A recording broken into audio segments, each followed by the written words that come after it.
Amigos, ¿qué tal? Los saludo con mucho gusto. Soy Rubí Soriano desde Los Alquimistas del Poder. En este episodio tenemos a un invitado especial que es el presidente de Consulta Mitofsky, mi querido amigo Roy Campos, con quien vamos a platicar un poco de los temas que están en el escenario político y que han levantado la opinión pública de los últimos días. Así que los invito a que nos acompañen a escuchar esta conversación. Le doy la cordial bienvenida aquí a Los Alquimistas del Poder a mi estimado amigo Roy Campos, presidente de Consulta Mitofsky, con quien vamos a conversar un poco sobre los temas políticos que están en el termómetro, en la visión pública. Y te doy la bienvenida, Roy. ¿Qué tal? Buenas tardes. Buenas tardes, Rubí. Oye, y cuando decimos que están ocurriendo, pongámosle fecha, porque todos los días cambian, ¿no? O sea, es impresionante la dinámica de los temas políticos. Así que estamos hablando a principios de febrero de 2022. Así es, Roy. Pues quiero preguntarte un poco el tema polémico que nos ha inundado en los últimos días, y es el tema del destape de los escándalos de la presunta corrupción que rodea a los familiares del presidente Andrés Manuel López Obrador. ¿Qué tanto ha impactado este tipo de investigaciones periodísticas y de un grupo como Mexicanos contra la Corrupción a la opinión pública y a la imagen, particularmente del presidente Andrés Manuel López Obrador? A ver, creo que lo dices bien. A ver, es una investigación de Mexicanos contra la Corrupción y la Impunidad y difundida en Latinos, o sea, ¿no? Uh-huh. Y es una investigación que no acusa de corrupción. Es una investigación sobre forma de vida de un señor, ¿no? Que es el hijo mayor de López Obrador, sobre una forma de vida que por lo pronto da pie a que se investigue.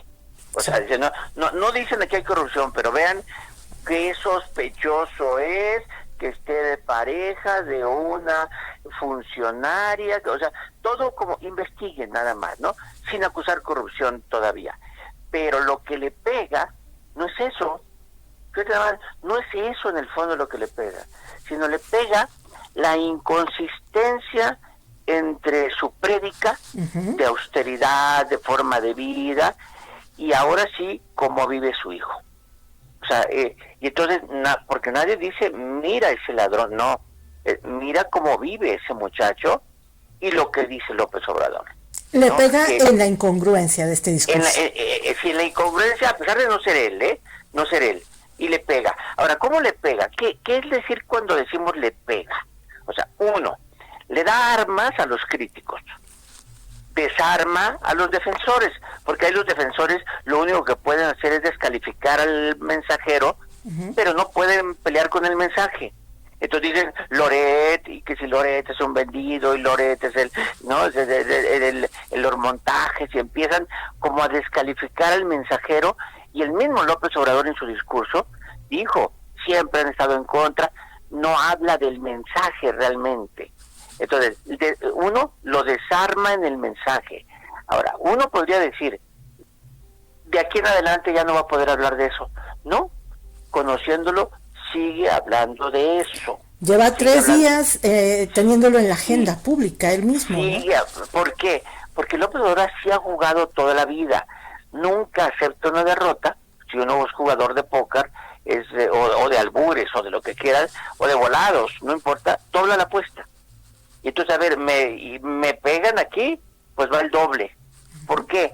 Porque él pone adelante, él tiene varios escudos para protegerse, ¿no? Y el primer escudo pues son los gobernadores, es el cochinero que me dejaron los anteriores, y empieza a hablar de escudos, ¿no? Incluso hasta quito a alguien del gabinete, las potencias extranjeras, Fondo Monetario, neoliberales, y el último escudo que siempre utiliza cuando ocurren cosas es su honestidad, es él, su lucha. Tenemos entonces, sí, un presidente que él dice, de hecho hasta si uno recuerda el discurso de toma de protesta que cuando en el Zócalo Uso Social en Compromisos decía que él no metía las manos por nadie ni por sus hijos, decía, ¿no? Entonces él dice, pues yo, no, y efectivamente, todo lo que se ha dicho es como a sus alrededores, ¿no? Que si un hermano, que si una prima, que si un amigo, que si un cercano de su oficina, pero nunca a él, esto es lo más cercano que le ha tocado. Un hijo, el hijo mayor, es lo más cercano que hasta ahorita que le ha tocado. Ahora bien, Roy, en los términos reales, como el ciudadano común y corriente, ¿cómo le puede impactar este escándalo en torno a mirar la figura presidencial? ¿Vamos a ver una baja en la popularidad del presidente? Porque hemos tenido pues un presidente con una imagen muy sólida, ¿no? Entonces, ¿qué es lo que vamos a ver? Mira, depende de mucho, ¿no? Depende del seguimiento, cuánto dura esto, porque como cuando empecé, esto se mueve muy rápido, mira, esto salió un jueves y empezó a circular un viernes, ese fin de semana le pegó, el lunes, él contesta el lunes, bueno, para el miércoles, antes de una semana de que apareciera el reportaje, sus principales críticos ya estaban hablando y escribiendo de otra cosa. ¿De qué? Del escándalo, según ellos, de que Panamá había rechazado a una propuesta de embajador, sí, ¿no? A Pedro Salmerón, y que México había propuesto a otra embajadora, y que el presidente había atacado verbalmente a la canciller panameña, y el presidente panameño lo había defendido. Ya eran otro tema, y antes de una semana. Entonces, sus principales críticos se distraen muy fácil, y empiezan a hablar de un tema que al ciudadano le tiene muy sin cuidado, que es el embajador en Panamá. O sea, les tiene muy sin cuidado, ¿no? Algo que podría sí importarle, que fuera corrupción al interior de la familia presidencial, eso podría importarme o podría cambiar mi opinión. Pero si me hablan de que la propuesta del embajador de Panamá no fue aceptada, pues bueno, ¿cuántos embajadores conocemos en México como para que nos importe quién es el embajador dónde? Entonces, depende mucho del tratamiento en medios, de crítico, de que si esto avanza, porque esto puede avanzar, ¿no? Y puede avanzar porque puede ser un escándalo mayor si en Estados Unidos detectan que sí, la empresa incurrió en prácticas de un conflicto de interés, ¿no? Sí, de corrupción, porque esta empresa, a ver, para el que nos esté escuchando, el hijo de López Obrador vivió un tiempo en una casa de un contratista de Pemex, alguien que recibía contratos de Pemex. Bueno, esta empresa ya ha sido, por ahí en 2007, 2008, castigada por prácticas de corrupción en otros países. Entonces, porque son empresas públicas que cotizan en bolsa, son investigadas. Si le detectan algo así, el escándalo llega y entonces, pues ya no es que lo saca Loret, pues ya es que viene de Estados Unidos. Entonces yo creo que esto, ¿cuánto le pega? ¿Cuánto le ha pegado hasta el momento? O sea, ¿cuánto bajó su aprobación de que se dio a conocer esto a hoy, ¿no? Que estamos hablando a día 7 de febrero. Le ha pegado 1.5 puntos. 1.5 son 1.5 millones de gente, si lo quieres poner en números redondos, menos de 1.5 millones de personas que lo aprobaban y lo dejaron de aprobar. Pues sí, pero si tiene un 64, 65 de aprobación y le quitas 1.5, sigue teniendo muchísima aprobación. Es decir, los escándalos le siguen haciendo lo que el viento a Juárez, ¿no? Pues bueno, lo despeinan tantito, ¿no? Porque pues, le mueven el pelo, pero no lo despeinan totalmente. No es Boris Johnson, que fíjate, por una mentira se desploma. O sea, no es Boris Johnson, ¿no? ¿Por qué? Porque somos una sociedad más presidencialista y López Obrador es alguien que conecta muy bien con un público. La polarización le ha funcionado, la polarización ha hecho que un grupo que está con él lo defienda a ultranza, o sea, incluso muy similar a un equipo de fútbol, ¿no? Si le vas al equipo de fútbol, no importa si te dicen que el árbitro le ayudó, estás feliz porque sea campeón, sin importar los métodos que utilizó. Es así como los que están con él, es muy difícil hacer que estén contra él. Has mencionado un tema que es esencial y estratégico, la polarización.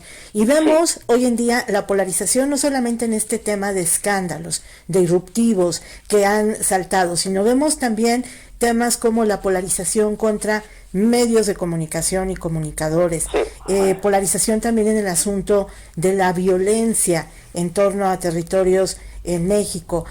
¿Cómo podemos vislumbrar que todo esto se va a reflejar en los siguientes meses de este sexenio, cuando tenemos un presidente tan firme en la opinión pública, pero que es un gran polarizador con la propia sociedad?